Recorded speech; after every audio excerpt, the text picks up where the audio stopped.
નીતિ આયોગ દ્વારા તૈયાર કરવામાં આવેલ સુરત ઇકોનોમી રિજનના ઇકોનોમી માસ્ટર પ્લાનના અનાવરણ પ્રસંગે આપણી સૌની સાથે મંચ ઉપર ઉપસ્થિત કેન્દ્રીય મંત્રી તથા યશસ્વી પ્રદેશ અધ્યક્ષ શ્રી સી આર પાટીલજી, મારા સાથી મંત્રી શ્રી કનુભાઈ દેસાઈ, શ્રી બળવંતસિંહ રાજપૂત, શ્રી હર્ષભાઈ સંઘવી, શ્રી મુકેશભાઈ પટેલ, શ્રી પ્રફુલભાઈ પાનસેરિયા, સાંસદ શ્રી મુકેશભાઈ દલાલ, શ્રી પ્રભુભાઈ વસાવા, શ્રી મનસુખભાઈ વસાવા, રાજ્યસભાના સાંસદ શ્રી ગોવિંદભાઈ ધોળકિયા, મેયર શ્રી દક્ષેશભાઈ માવાણી, મુખ્ય સલાહકાર શ્રી ડોક્ટર હસમુખ અડિયાજી, મુખ્ય સચિવ શ્રી રાજકુમારજી, નીતિ આયોગના સીઓ શ્રી બી આર સુબ્રમણ્યમજી, મારા સૌ સાથી ધારાસભ્યશ્રીઓ, ચૂંટાયેલા જનપ્રતિનિધિ, સંગઠનના પદાધિકારી, ઉપસ્થિત અધિકારીગણ, આમંત્રિત મહાનુભાવો, પ્રેસ મીડિયાના મિત્રો, સૌને મારા નમસ્કાર. બધાએ તાલી તો બહુ પાડી છે, પણ જેમ દેશનું ગ્રોથ એન્જિન ગુજરાત છે એમ ગુજરાતનું ગ્રોથ એન્જિન સુરત છે. એટલે અત્યારે બરોબર તાલી પાડીને વળગી પડવાનું છે કે જે આપણે બનાવ્યું છે ડોક્યુમેન્ટ એને જમીન ઉપર ઉતારવાની જવાબદારી અહીંયા બેઠેલા તમામની છે. એટલે હવે જેટલી તાલી પાડ્યું એટલી પાડી લો કચાઈને કે આપણે કામ કરવાનું છે સાથે. સરકાર તમારી સાથે છે, એમાં તમને ક્યાંય તકલીફ નહીં પડવાની.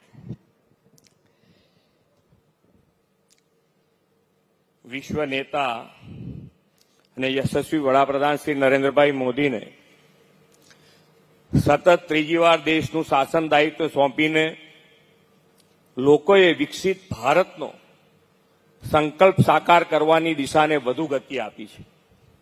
શ્રી નરેન્દ્રભાઈના સફળ શાસનકાળમાં ભારત વિશ્વની 5મી મોટી આર્થિક તાકાત બન્યું છે. હવે ત્રીજી ટર્મમાં તેમણે ભારતને ત્રીજી આર્થિક તાકાત બનાવવાનો સંકલ્પ કર્યો છે. આ માટે દેશના રાજ્યોના વિવિધ ચોક્કસ વિસ્તારોમાં આર્થિક, સામાજિક, ઔદ્યોગિક એમ સર્વાંગી વિકાસને વેગ આપવા જી હબ ગ્રોથ હબનો નવતર વિચાર તેમણે આપ્યો છે. નીતિ આયોગના સહયોગથી આવા ગ્રોથ હબ માટેના આયોજનબદ્ધ માસ્ટર પ્લાન તૈયાર કરવામાં આવે છે. આજે દક્ષિણ ગુજરાતના સુરત ઇકોનોમી રિજનના સર્વાંગી અને આધુનિક વિકાસના ભવિષ્યલક્ષી આયોજનનો સુદીર્ઘ રોડમેપ એવા માસ્ટર પ્લાન લોન્ચિંગનો આજનો અવસર છે. દક્ષિણ ગુજરાતના વિસ્તારો મુંબઈથી નજીક હોવાના કારણે આર્થિક ઔદ્યોગિક ગતિવિધિના પ્રવૃત્તિના કેન્દ્રો રહ્યા છે. 1960માં જ્યારે ગુજરાત મહારાષ્ટ્રથી જુદું પડીને અલગ રાજ્ય બન્યું ત્યારે લોકો કહેતા કે માત્ર દરિયો, રણ અને ડુંગર ધરાવતું ગુજરાત શું વિકાસ કરવાનું હતું.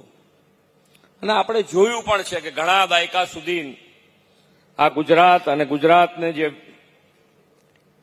વિકાસ છે એ વિકાસ ખાલી તાપીથી વાપીની વચ્ચે જ રહ્યો. વીજળી, પાણી, રોડ રસ્તા, ઇન્ફ્રાસ્ટ્રક્ચર એવા મોટા ભાગના ક્ષેત્રોમાં વિકાસની જે ગતિ થવી જોઈએ અને જેટલા થવો જોઈએ તેટલો થયો નહીં. 2001માં આપણને એવા વિઝનરી લીડર શ્રી નરેન્દ્રભાઈ મોદી મળ્યા જેમણે ગુજરાતના વિકાસને વૈશ્વિક સ્તરનો બનાવવાની નેમ લીધી.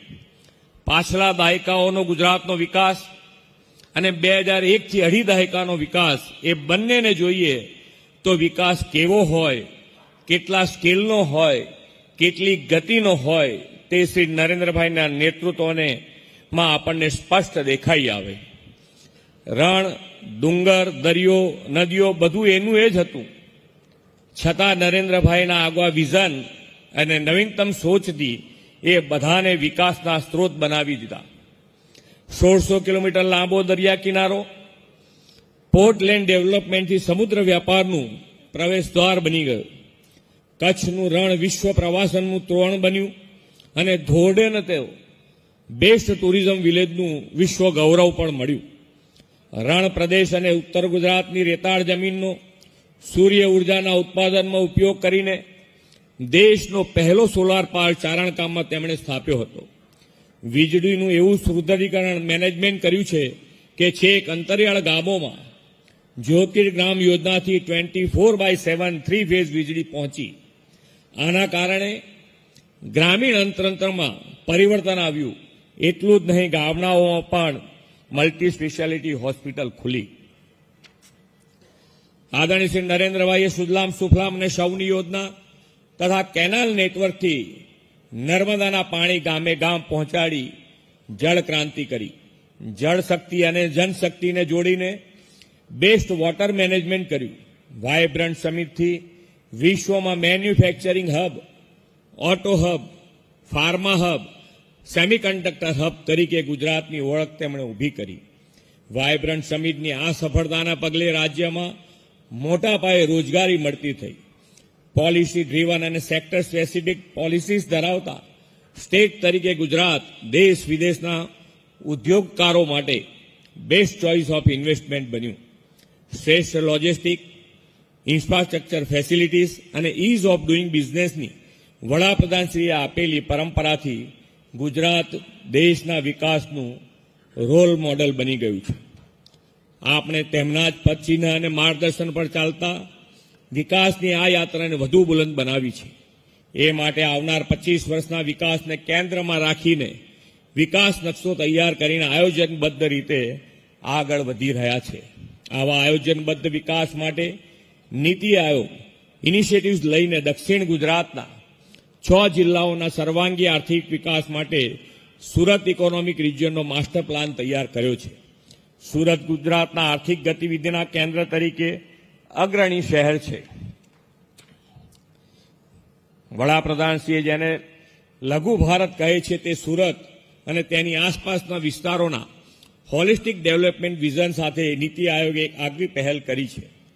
વિકાસ એકાંગી નહીં સર્વાંગી હોય તેવી આદરણીય વડાપ્રધાનશ્રીની સંકલ્પના સુરત ઇકોનોમી રિજિયનમાં સુરત, ભરૂચ, વલસાડ, ડાંગ, નવસારી અને તાપીના વિકાસ માસ્ટર પ્લાનથી સાકાર થવાની છે. રાજ્યના જીડીપીમાં મેન્યુફેક્ચરિંગ સેક્ટરમાં 36% ફાળો સામે સુરત જીડીપીમાં મેન્યુફેક્ચરિંગ સેક્ટરનો ફાળો બહુ મોટો એટલે કે 55% જેટલો છે.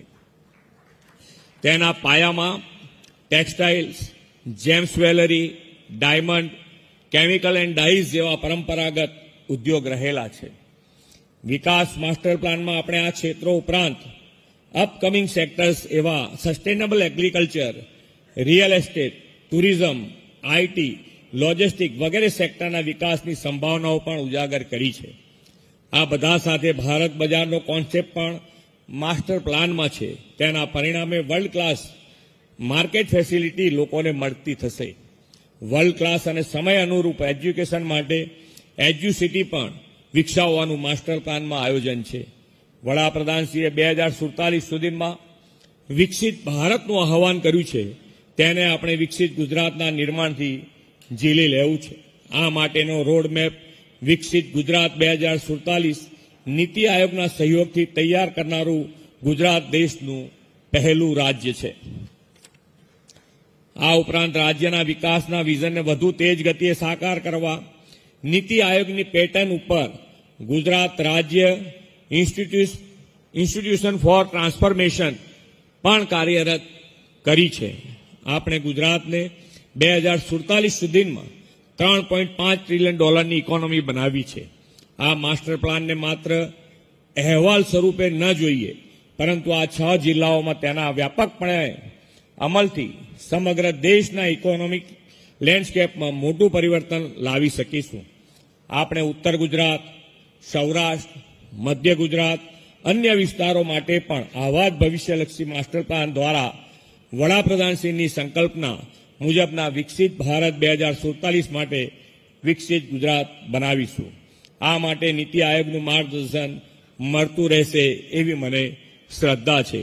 હજુ વધુ સ્પીડ અને સ્કેલથી ગુજરાતના વિકાસને આગળ ધપાવી આ અમૃતકાળને વિકાસનો સુવર્ણકાળ સૌ સાથે મળીને બનાવીએ એવી અપેક્ષા સાથે વિરમું છું. ભારત માતા કી જય. વંદે માતરમ.